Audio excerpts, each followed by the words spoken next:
tardes, los saluda Josefina Townsend, bienvenidos a TV Perú Mundo, vamos con nuestros titulares. El opositor venezolano Manuel Rosales fue detenido a su llegada al aeropuerto de Maracaibo luego de 6 años en el exilio. El presidente Nicolás Maduro había militarizado el aeropuerto con más de 100 efectivos. Rosales está acusado por la Fiscalía venezolana de actos de corrupción que él rechaza. El presidente Barack Obama anunció que las tropas estadounidenses permanecerán en Afganistán durante la mayor parte del 2016. Obama ha dicho que la decisión obedece a una acción vital para la seguridad de Estados Unidos.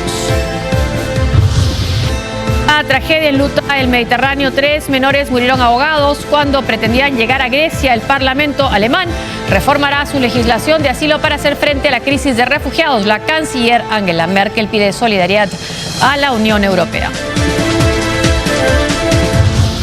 Así empezamos TV Perú Mundo.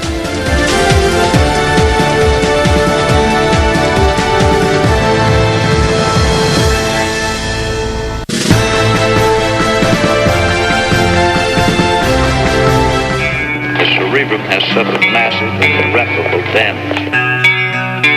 You never know what has happened to him. Had I not been sure of this, I would not have permitted him to live.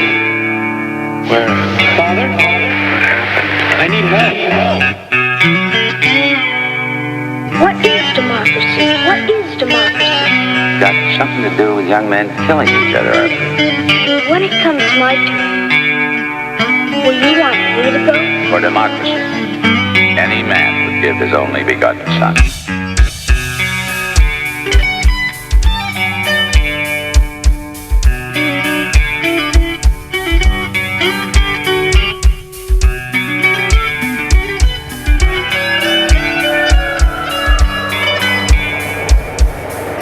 ¿Qué tal? Bienvenidos. Hola, Oscar. ¿Qué tal? ¿Cómo estás? Buenas tardes. Comenzamos en Estados Unidos. El presidente Barack Obama anunció que dejará a 5.500 soldados en Afganistán al final de su mandato, prolongando así la misión militar en ese país. El ejército afgano aún no es lo suficientemente fuerte como para garantizar la seguridad del país. Así lo dio a entender el presidente de los Estados Unidos, Barack Obama, en rueda de prensa desde Washington, al anunciar el cambio en el calendario de retiro de militares norteamericanos de Afganistán.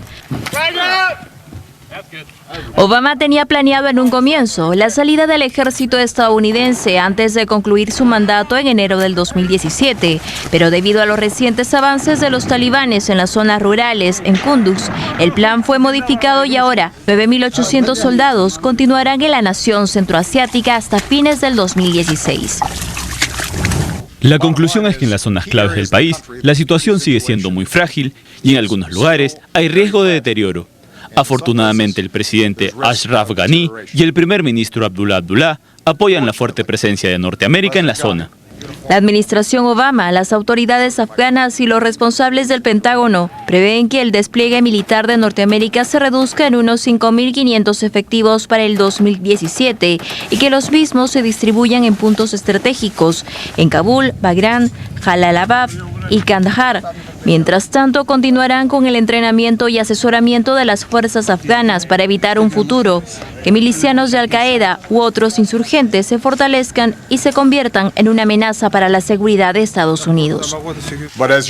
Como comandante en jefe, creo que esta misión es vital para nuestros intereses de seguridad nacional a fin de prevenir ataques terroristas contra nuestros ciudadanos y nuestra nación.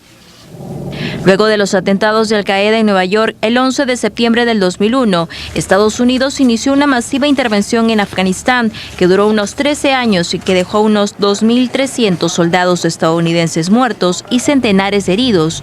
Las fuerzas afganas retomaron el control de su territorio a fines del 2014, siempre con el respaldo de la OTAN y Estados Unidos. Ahora los detractores de las nuevas políticas de seguridad de Obama apuntan a que esto podría dejar a Afganistán más susceptible de ataques de los talibanes.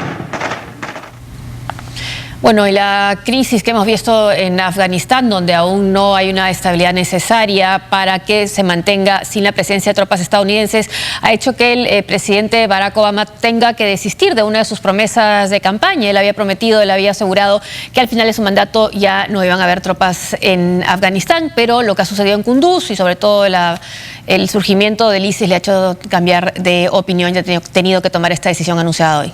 Desde mediados de año, en una reunión que tuvo el presidente Obama con el presidente afgano Ashraf Ghani, ya se había acordado que se iba a mantener un número mínimo de soldados, de tropas. Se hablaba de algo de 5.000 tropas para el 2016.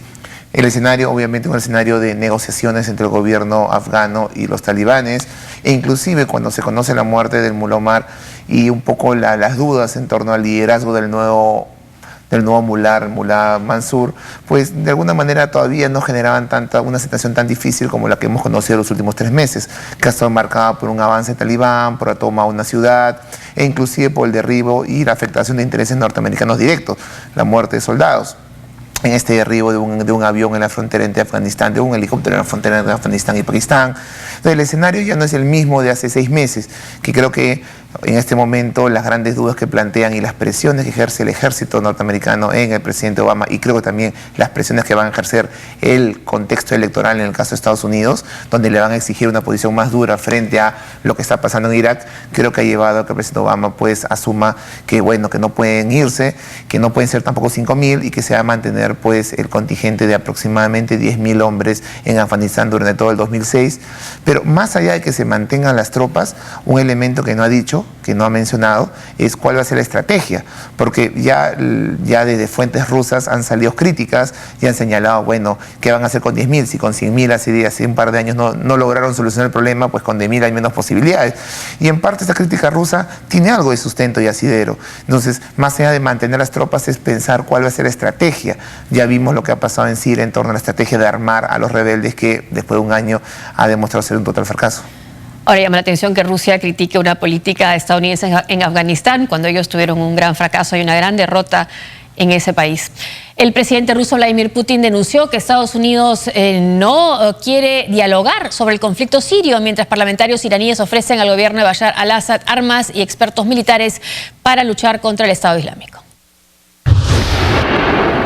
La aviación rusa sigue atacando objetivos del Estado Islámico en Siria. Estos bombardeos han ayudado al avance del ejército sirio y sus aliados a seguir con su ofensiva terrestre para recuperar zonas que están siendo ocupados por terroristas.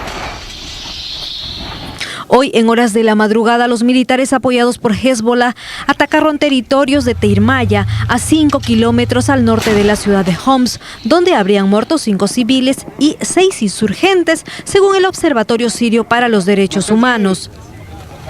Funcionarios del gobierno de Siria manifestaron que se prepara una ofensiva terrestre alrededor de la ciudad de Alepo, cerca de la frontera de Turquía, y estarán apoyados por militares iraníes que llegaron a Siria junto con el presidente de la Comisión de Seguridad Nacional y Política Exterior del Parlamento de Irán y otros legisladores, quienes coordinan con sus pares sirios diversos ataques en contra de grupos terroristas en las provincias de Hama, Idlib y Latakia. De acuerdo con nuestra estrategia en contra del terrorismo, hemos ofrecido a Siria una gran cantidad de asistencia en materia de armas y expertos militares.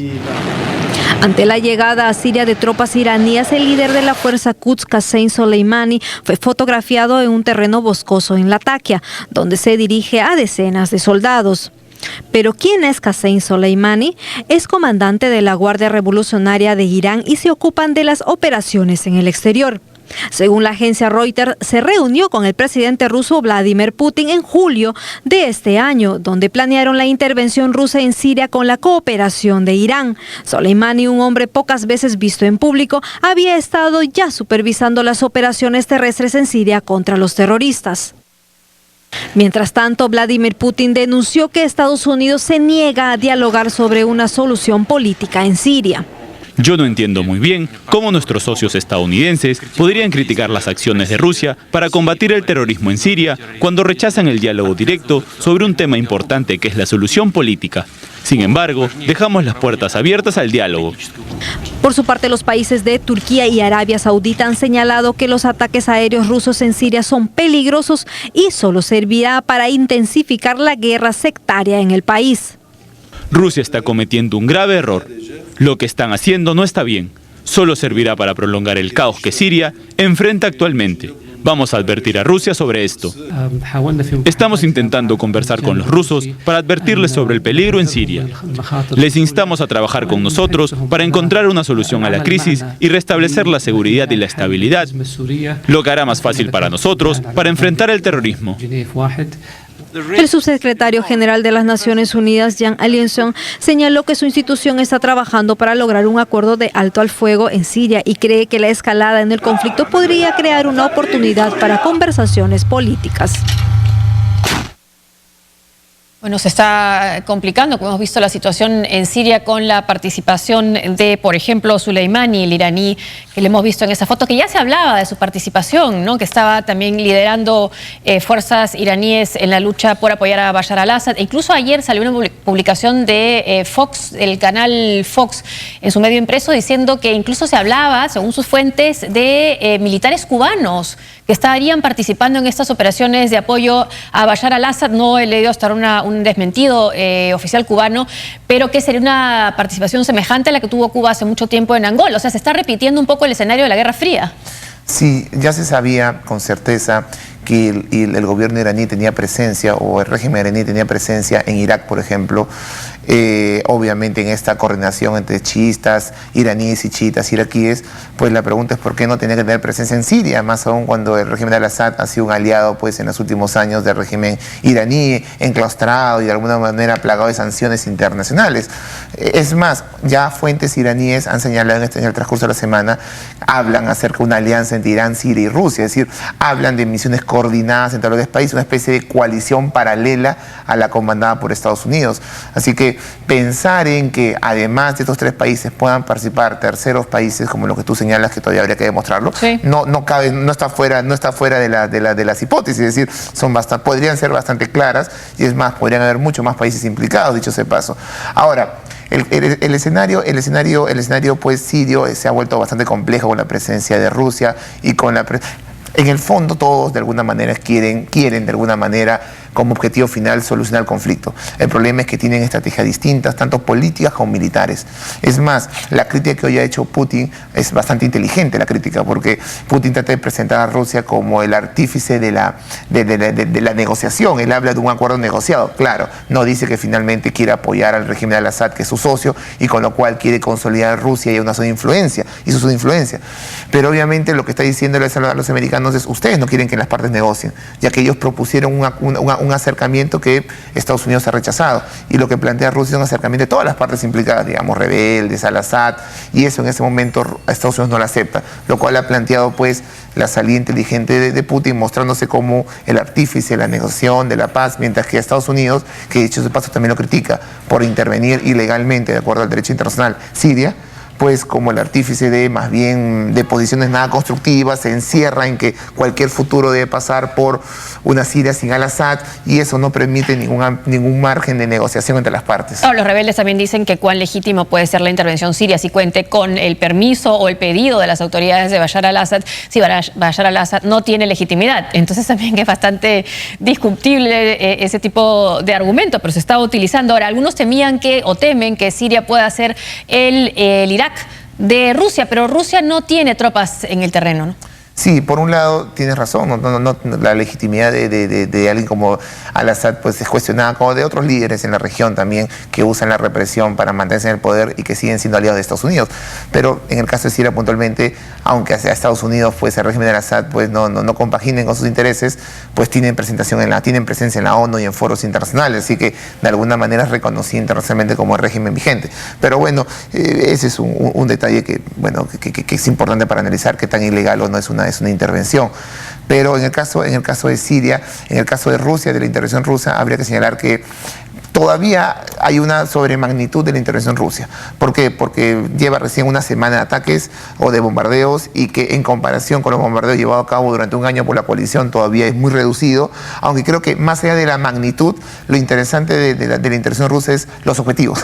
Y ese me parece que ¿a quién está atacando? ¿A los rebeldes o al ISIS? Exacto, ahí está más básicamente el interés, no tanto la magnitud, porque más allá de 15 o 20 operativos o 40 a lo máximo un día, no se compara con todo lo que ha hecho la coalición en el último año.